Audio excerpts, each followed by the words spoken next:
Shalom. I am Rabbi Nathan Davidovich, speaking to you on behalf of the webyeshiva.org, speaking to you from Efrat, Israel. I want to talk about two different things in this week's Torah reading and in general as we approach Purim. First of all, this week's Torah reading, which is Parsha Terumah, we learn that the person who gives charity really receives more than the recipient. How do we determine that? Because the very first sentence of this week's Torah reading says, is a command to Moses to Daber el Yisrael, to speak to the children of Israel, Vayichuli Truma, and they shall take for me an offering, Truma, from every person. The word li, to me, can also be reflecting to the person who's giving it. The Haktav HaKabbalah was written by Rabbi Yaakov Tzvi Mecklenburg in 1839. And he said something very interesting. He says, what this means, Vayichuli, he says, when you're giving charity or giving a present to a prominent person, he says, then the person giving it really receives more. He gets more than the receiver. And here we're commanded to give something to God. We get more than the receiver from that. And the concept of giving tzedakah, of giving charity, is a concept of belief in God, belief that everything that comes to you in your life, including parnasa, the money that you make, your wages, your income, all comes from God. And the Pirkei Avot, the ethics of the fathers, asked the question, said, Ezehu Ashir, who is a wealthy person? Hasameach b'chelko. That's somebody who is happy with his portion in life. And Rashi, on the word b'chelko, he says it means b'chelek. He says the portion that God gives to you, whether it's good or bad, whether a lot or a little, you accept with an ayin tova, with a good eye. You're grateful. You're grateful for it. The Maharal's brother said that the word chelko, of hasmeach b'chelko, the Hebrew word chelko, his portion. So if you look at the letters of it, the Roshi Tevos, he says, Roshi Tevos are cham, lach, kar, v'yavesh.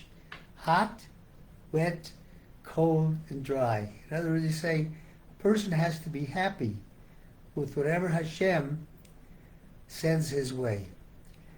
And this leads to the whole concept of Purim, of the holiday of Purim, which starts in just under 2 weeks. We are told, Kishenichnas Adar, Marbi Mesimcha. When this month that we're in right now, the month of Adar comes, we have to increase our joy. And to understand that, to understand why we have to have such joy, we have to understand the concept of Purim. There were only 2 holidays that were created by the sages. One is Purim and the other is Hanukkah. The two things that they have in common, 2 significant things they have in common, is that both on Purim and on Hanukkah, the Jewish people had great emunah and bitachon in God. They had great trust in God. When you have great trust and emunah in God, when you know that God is in control, and you know that God is giving you not necessarily what you want, but what you need, that should make you happy. And one of the ways of being in a state of happiness all the time, according to the Rizhiner Rebbe, is that you should believe that even if things seem difficult right now, God's going to help us right away. That's happiness. And Hashem says to us, He'll be with us in our problems, in our troubles. And later on in this particular Parsha, it says the commandment about making the Mishkan. You should make a tabernacle, and I will dwell within you. And certain items had to be made, had to be put into this creation of this tabernacle. One of this was Atzei Shittim, which is woods of a very strong tree called the Shittim tree. And Rashi asks, this tree doesn't grow in the desert. He says, why? Where did they get the tree? Where did they get the wood to put up this tabernacle? And Rabbi the Tanchuma explains that when Jacob went to Mitzrayim, to Egypt, he saw with Ruach HaKodesh, with the spiritual eye to see the future, that eventually the Jews would leave Egypt and would build a Mishkan, a tabernacle in the desert. So he brought this wood to Egypt and he planted it there. And he told his children, and it was passed down through the generations, that when you leave Egypt, you should cut down this tree and take the wood to be able to build a tabernacle. So why, he asks, it's asked, why was Yaakov Avinu, Jacob, concerned with only the wood? There were several other components. When God said to build the tabernacle, he also needed gold and silver, and there was a special animal hide called the tachash, which animal didn't exist; it was created at that time. So why wasn't Yaakov Avinu concerned with that?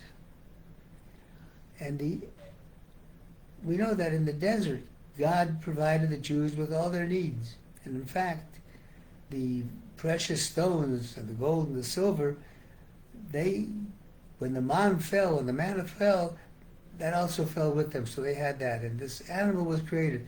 But the tree, why the tree? So he planted this tree to tell us that he wanted to give emunah and trust to the children of Israel. And when in Egypt, they would look at these trees and reminded them that one day they would be free and God would build a Mishkan with them. And it gave great strength to the children. The children would ask, what's the story about these trees? And the parents would tell them, our forefather Jacob planted them here, and he told us to take these trees with us when we leave Egypt. And the children would say, yeah, are we really going to leave Egypt one day? And the parents would reply, of course. God will redeem us, and we will build a tabernacle using these trees to save us. So in this way, Jacob was already setting the stage for the Jewish people to be trained in emunah, with hope and strength. And that helped them to survive all the hardships that they endured in Egypt. So combining these two things together, combining the simcha that comes from the month of Adar, the joy that comes from the month of Adar, the happiness that we must increase during this month, combined with the happiness of giving as God commands, that's a demonstration of our emunah, our bitachon, our hope, and our, more than hope, our trust. Trust is even greater. Bitachon is greater than emunah, because emunah says, yeah, I believe in God. Bitachon says, I know as a surety that God will help me. So combining those two things will help us increase our simcha in our lives, and take the simcha that we get in this month of Adar as we go towards Purim and carry it through the rest of the year. Thank you for listening on behalf of webyeshiva.org. I wish everybody a Chodesh Tov, a wonderful month, and a Shabbat Shalom.